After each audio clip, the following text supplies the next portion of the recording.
Hi, folks, and welcome. Today we're going to be talking to Chip Zielke. Chip Zielke is a coach, an author, and a former owner of Circle Athletics Bowling. And we're going to talk to him about his time at Circle Athletics.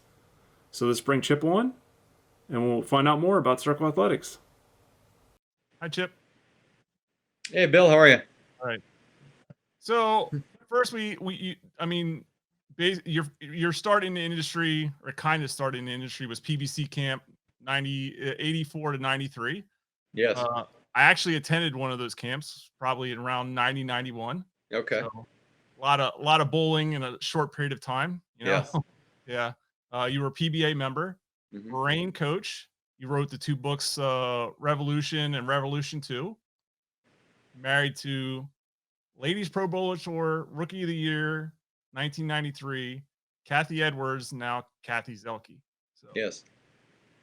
so short background, and then we get into Circle Athletics, where you got a foothold and started industry, started something completely different, small niche company to start, and then Columbia acquires it. Correct. Mhm. Correct. Correct. So explain it, the start of that, because you're going up against industry titans at the time. It's got to be a daunting task. Yeah, I'd done over the course of my career, I'd done a lot of product development. Obviously, I get into the equipment side pretty strong, and I'd written a couple of the two books, Revolutions and Revolutions 2. So I had a pretty good feel for the equipment side. And so when I started Circle, I saw two things. I saw an opportunity to launch a ball line that could be interesting and unique, and also a shoe line at the same time. So, and when we researched the opportunity with Circle, especially on the shoe line, I just noticed that all the entry level bowling that happened and bowlers, the only product that they could really buy is a shoe that looked like a running shoe or a gym shoe. Yeah. And there was really nothing at the entry level price point that looked like a true bowling shoe. So I saw that as an interesting opportunity and way to break in the market. And we introduced a line called the Rio, Circle Rio, which just took off far faster than we thought that they would. That's a great shot of them right there. And it kind of set the standard. I mean, very quickly, a lot of companies followed suit with shoes that look similar, in some ways very similar.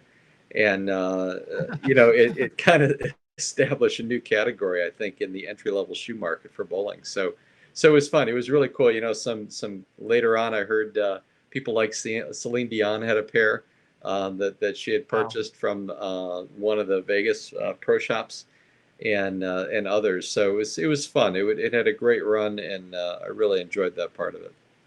Yeah. So I'm gonna put up on a picture here of the initial balls that you released were the Idol and the Hero, Hmm. and then the Mega Idol and the Superhero came after that. And you said that those four balls were poured by storm, or the first two? Yeah, I think all four of those we started off at Storm, and Storm until today, right? I mean, they're certainly, I would recognize them as the market leader in cover stock technology. They've just been fantastic. And Bill Chrisman, he said early on, said I could put a cowboy boot as a core, and with our cover stock, it's going to win. Basically, it's going to knock down pins, and he's exactly right.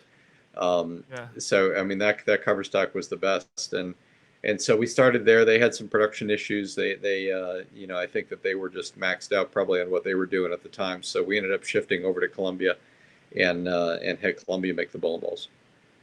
Okay.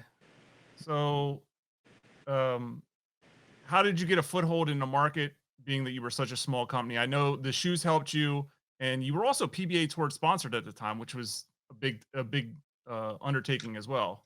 It was, Lonnie Wallachek was a staffer for us. We had a few others. He made a show, which helped the brand. But my vision for the company was really started overseas. So we started in Japan and Korea with Circle, and then brought it. The intent was to bring it back to the U.S. But we had distributors in Asia, we had distributors in Europe, and then we had some of the distributors in the U.S. carrying it as well. So the U.S. side was more focused on the shoes. They picked up and liked the shoes. It wasn't so much the ball brand that they're interested in, but internationally it was just the opposite. It was the bowling balls that had a stronger foothold. Okay. Um, what was involved with ball testing? I mean, the first two have the hero and the idol, and the mega idol and the superhero have the same cores. You know what I mean? Like Pearl Solid. And then how do you go about testing when you move to Columbia versus Storm?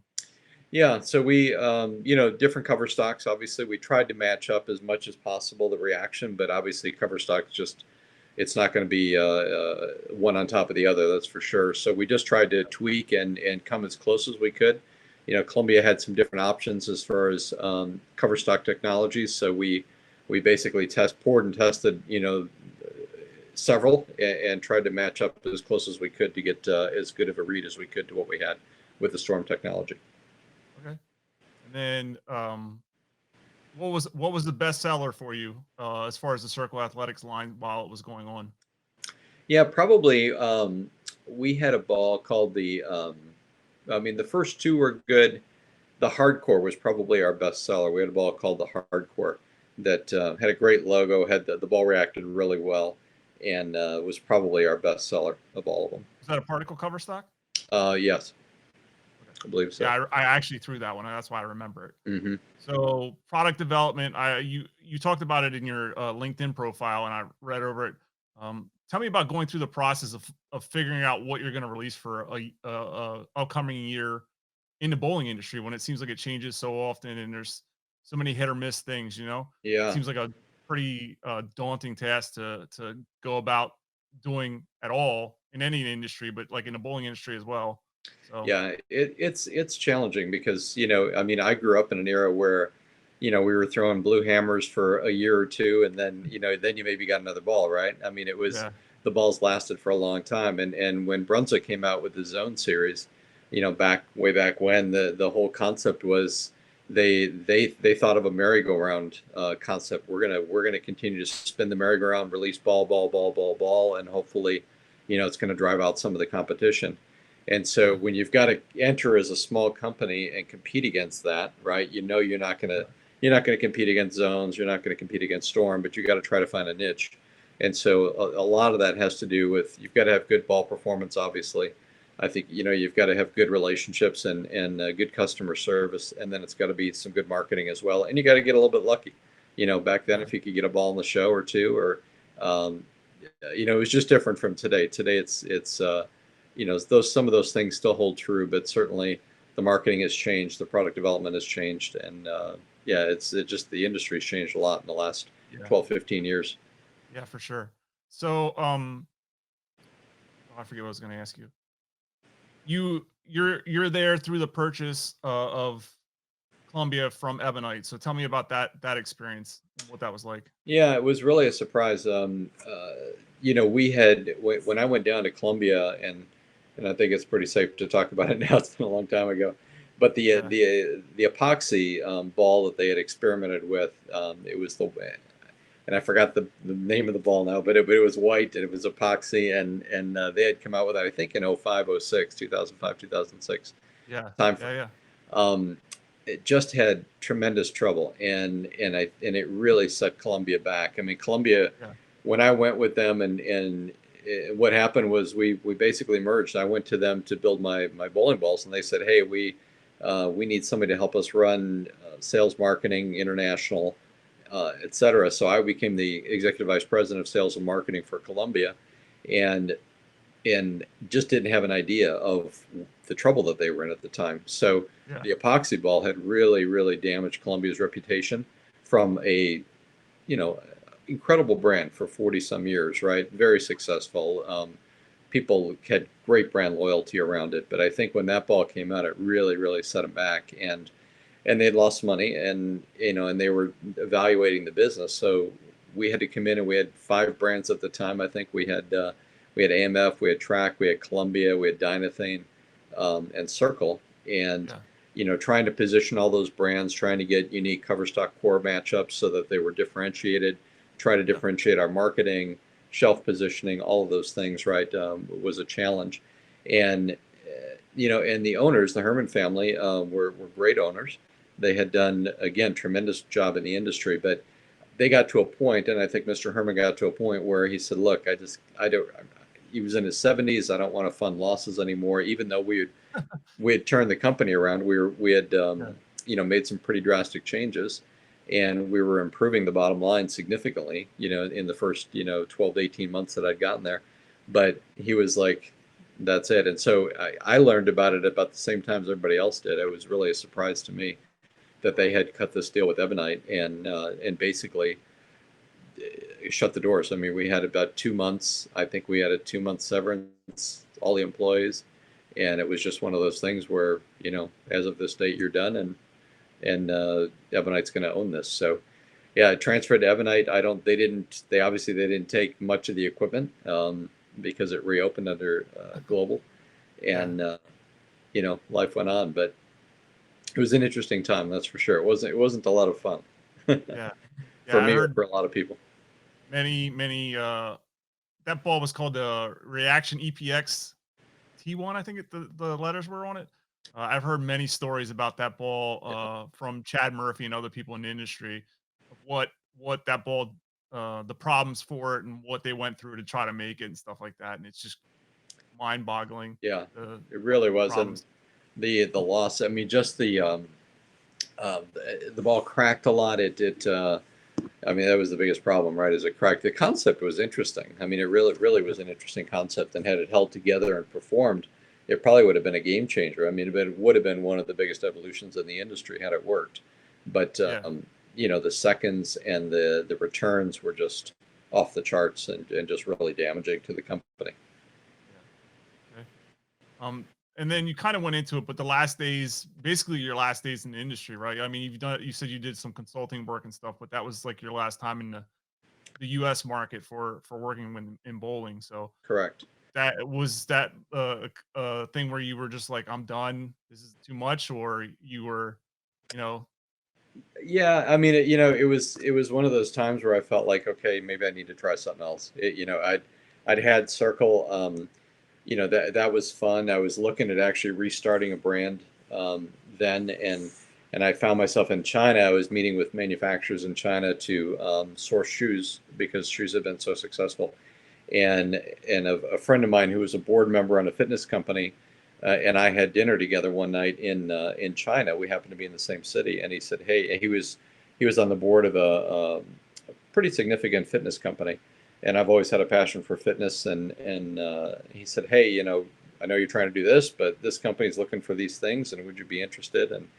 And we had a conversation, and it was very shortly after that they offered me a position. So I got out of the bowling industry. I got into the fitness industry, and have been involved in that industry now for quite a number of years. yeah. Well, I mean, I just wanted to learn more about Circle Athletics. I mean, I remember meeting you at a trade show. I can't even tell you when, but you were still in charge of Circle Athletics, but you were kind of in charge of Columbia 300 at the time. There was kind of a gray area at the time, but we met and I was, I remembered you and I wanted to learn more. So that's why I brought you Yeah. on. So thank you for coming on and tell me more about Circle Athletics. Um, your Revolutions books, I know one isn't around anymore. Is two still being sold? I think they're both out of print at this point. I didn't, I'd done a deal with Luby early on, and then some others for the distribution of them, and the Bowling Bookstore, number one back in the day, and Yeah. I think they're out of print. As far as I know that they're out of print. So they're certainly the cover stock core technology that I talked about then is irrelevant today. It's just changed so much. The fitting stuff Yeah. is probably pretty accurate still. I mean, philosophies might have changed some, but some of that's still relevant, I think. But yeah, I believe that they're both out of print at this point. Yeah, I remember having the first Revolutions book. I never even knew that there was a second one, honestly, Yeah, until you brought it up when we started doing the talking. So, yeah. but that's very interesting. I would love to get my hands on it. I'm definitely going to keep an eye on eBay and see if I can get a hold of one just to have a read. It's always interesting to learn some new technology or learn something new about the industry. So, Yeah. No, I but, appreciate it. Thank you. No, it's all right, fun. It was fun. all right. Thank you very much for coming on, and we'll see you hopefully again sometime in the industry or somewhere. Yeah, I'd love to come back if the opportunity opened. I'd love to step back in and rejoin. It's where I grew up. You know, I spent the better part of 30 years in the industry, so it would be fun to get back involved. Lots of friends still there, and you know, it's doing before all this COVID stuff. It was doing really great. So it'd be fun to get back on a team and be part of it. Okay. Thank you very much and have a great night. Thanks, Bill. You too. All Take right. care. Bye-bye.